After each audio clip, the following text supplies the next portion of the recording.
It has been, I don't know, David. I've been trying to think of all the bad stuff that's happened for Islam and the world of Dawah this year. And I just kept thinking of things. First, I mean, remember like back during Ramadan, Sneeko went to a sheikh and the sheikh was like, yeah, stop using your reason. If you doubt Muhammad at all, you're a kafir. And then that caused panic in the Ummah. And then this has been the year of the Islamic dilemma. We have been putting that out, and we keep hearing from the Dawagandists that I keep getting all these messages from my followers about asking me to address the Islamic dilemma. So like that's affecting the Ummah, all the work we're doing in that. And now we've got two things I want to cover tonight: the downfall of Muhammad Hijab having the worst year of his life, and then of course Sheikh Yasser Qadi. And recently, Shabir Ali just posted a video coming out saying, yeah, Qadi's right. Qadi is right. Qadi is right. No, what he said was like absolutely correct. He's saying at the academic level, academics do not take this seriously. He said no one at the academic level. He's correct. That is a factual statement. They think it's a joke. I have their stuff right here. They think it is. They think the hadith methodology is a. To be fair, they believe that you can get some reliable historical information and stuff from the hadiths and so on. But they think the methodology of, we've got a list of names, no one could fake that. They think that is like completely idiotic. And it is. But yeah, hijab. Oh my goodness. It's like a train crash, crashing into a dumpster fire that's already burning and watching that. But yeah, it's amazing because it was the end. It was the final live stream of last year when we're doing the live stream like into the new year, and 2024 was the worst year on record for Dawah. It was terrible. It was terrible. We couldn't even get these guys to debate anything. We showed up to Speaker's Corner. They all ran. And it was just really, really bad. And then so we were like, hey, what's your predictions for 2025? It's going to get better for them, stay the same, or get worse. Everyone predicted it was going to get worse because these things are snowballing, and you see what's happening. Yeah. For those who don't know, real quickly, so Yasser Qadi admitted the whole hadith collection is just not supported by academia, and recently Shabir Ali came out and supported him, but had a major cope at the end of the video, which was hilarious. He tried to argue that because the hadith has been shown to be unreliable, this means the Quran is the word of God, which we'll get to. But before we get to that, Muhammad Hijab has been having a really, really bad year. First, he lost court case to Douglas Murray, which was just incredible what the judge had to say about him. It said, I'm satisfied that he lied on significant issues with the consequence that his evidence overall is worthless. So just remember, guys, when the king of Dawah is telling you he's got all this amazing evidence, Islam is true, a judge in the UK said this guy's a compulsive liar. He's got no evidence. I wouldn't trust anything he has to say after this. Sure, it doesn't mean everything he says is a lie, but it should at least make you say anytime hijab is going to try to convince you Islam is true, your default should be skepticism because he's been shown to be a liar in other cases. It's likely he's probably going to be lying in other cases as well. So when he's coming at you like, I know all this proof that Islam is true, immediately be skeptical. That doesn't mean he's not saying that means he's wrong, because that'd be a fallacy. I am saying you should at least be skeptical, because if he's doing this in a court of law where you're supposed to be truthful, where you're not going to get away with this crap, imagine what he's doing on the streets and in his Dawah, where he can get away with so much crap.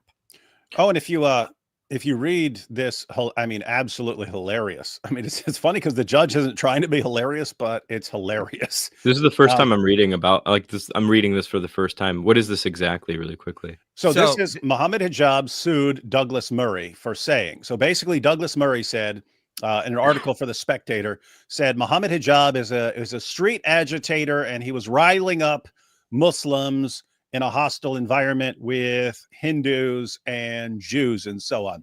And then Hijab's response is basically, no, I was only talking about Hindutva, the nationalists, and I was only talking about the Zionists, not just these regular, just not just ordinary Jews and Hindus and so on. So he sued on that basis because they said Jews and Hindus, whereas he's saying no, specifically Zionists and Hindutva. Problem is the things he was making fun of were like reincarnation. So it's like, how is that not directed towards Hindus in general? And then he's standing there in a Jewish neighborhood with a sign behind him saying, "Do you not remember the Holocaust?" and stuff like that.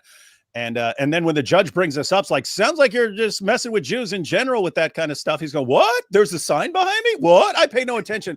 So then they've got pictures of him throughout the entire day in front of this thing and using it as a prop and stuff like that. And so the judge is like, "Seriously? You didn't know this van's behind you with all these graphics that you're talking about?" But yeah, basically, so he sued based on that. And it was an obviously frivolous lawsuit. I mean, just obvious.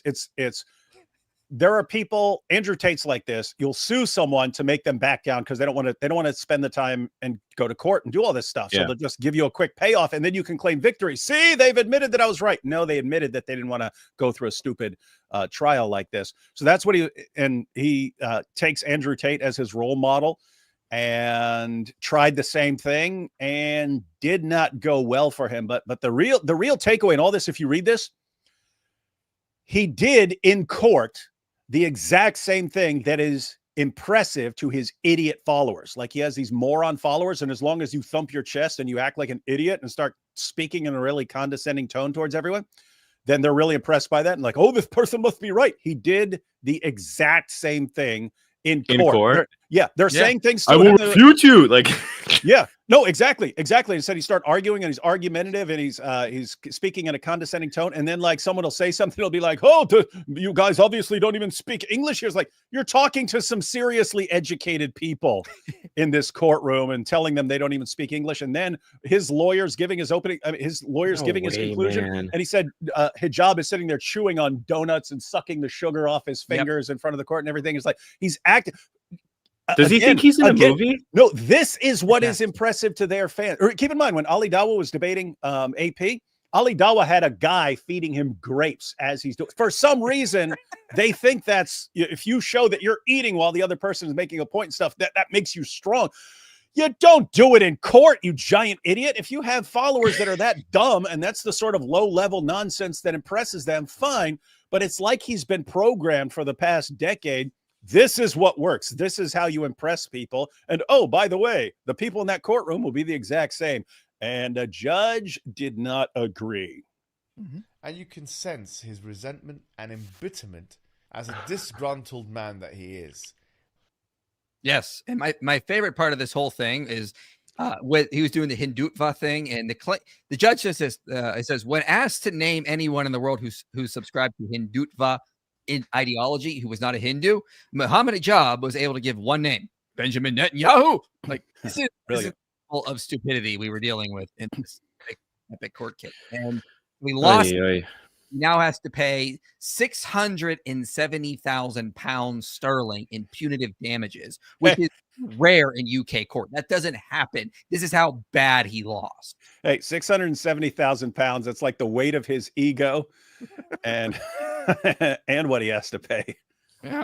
Yeah, but that's not even half of how bad it has been. For those who don't know, he's been involved in another scandal where he had a hotel's wife, a second wife, who he was taking advantage of, using for basically just, intercourse, and then discarding her. Well, she didn't like that. Go figure. So she decided to go public and call him out and challenge him to a mubahala, tried to take him before the Islamic Council. That's still ongoing. To be this once again is his ego. She tried everything not to expose him. She didn't want to expose him. She didn't want to damage Dawah and stuff like that. She just insisted after this happened, after he said, "Hey, marry me, and we're going to have a life together, and we're going to have a family, and we'll have a house and stuff." And then he marries her, and she realizes he only wants to meet in hotels, and eventually tells her, "No, we're not going to have a family. We're not going to have a house. I'm using you for sex. I only want to meet you in a hotel, and I'm such an important da'i that you should agree to this for the rest of your life." And she's just like, I have a daughter. Seriously, Right. I'm supposed to spend my life just being in the hotel with you, and then like what does that look like if people see me go to the hotel and stuff? So anyway, she said no, and so they got a divorce. But she found out that this was happening to other women, because this is what Dawah guys are doing. So she basically said she agreed to a behind the scenes apology. So you apologize behind the scenes, and I want on some important platform to warn Muslim women that there are Dawah guys who are doing this. She's not going to name any names. She's going to say, guys, this is what happened to me. And ladies, you need to take precautions when one of these guys says, yeah, I want to marry you and we're going to have a family together. They're not necessarily taking that seriously. So be on guard. So they actually went through with this. They recorded the entire interview with Ali Dawah, Muhammad Hijab's buddy. And so they were going to release this video. Hijab said, no, don't even let her warn people that this is going on. So after that, she was still trying to deal with it behind the scenes. She eventually gets in contact with these guys behind veils who are Muslims, but they do investigations into like corruption. They're actually pretty cool guys. They do awesome work. You can check out, everyone can check out the channel Behind Veils, but they tried to deal with it behind the scenes, right? They're like, look, you need to make this right and blah, blah, blah. And Hijab called everyone a liar, called her a liar. She was never my wife. She's crazy. She's a crazy stalker. And then they start piling on information like, whoa. And then what does Hijab do? He blackmails a sheikh into lying for him. He generates this fake AI confession and stuff. And these guys just, I mean, obliterate him. And now it's kind of common knowledge. But the creepy part that came out was Hijab was working with Dawah guys around the world, a team of 75. They're all working together to discredit her. And the creepy stuff was Ali Dawah brings up in this chat. So it all got leaked, and the dude's been posting over on Behind Veils. He's been posting some of this stuff, but it got leaked. Ali Dawah was saying, hey, we need to be careful because we're pushing her so hard, we might actually drive her to ending her own life. And Hijab says we shouldn't care. If she's coming after us, we should not care. This is his ex-wife. This is his ex-wife. And oh, by the way, I did an interview with her. I'm about to post that. Well, I already did one interview with her. We recorded another one. About to post that in the next day or two. But she points out it was so bad she did try to end her own life. And these guys are running their mouths about how it's fine and stuff. So this is sick, evil stuff. And keep in mind, these are the champions of Dawah. These are the guys we're supposed to look to as the guys who are telling us the truth. And everything is lie. Everything is deception. It's just pure evil. And it's like a giant, to them, the whole Dawah scene is like a big Diddy club. That's what it is. It's something where we get a bunch of attention, and then girls will fall for us because they think we're important to Islam and they want to be with someone who's important to Islam. And the girls are just falling, and they're being used and abused and kicked to the curb. And it's one massive, disgusting community.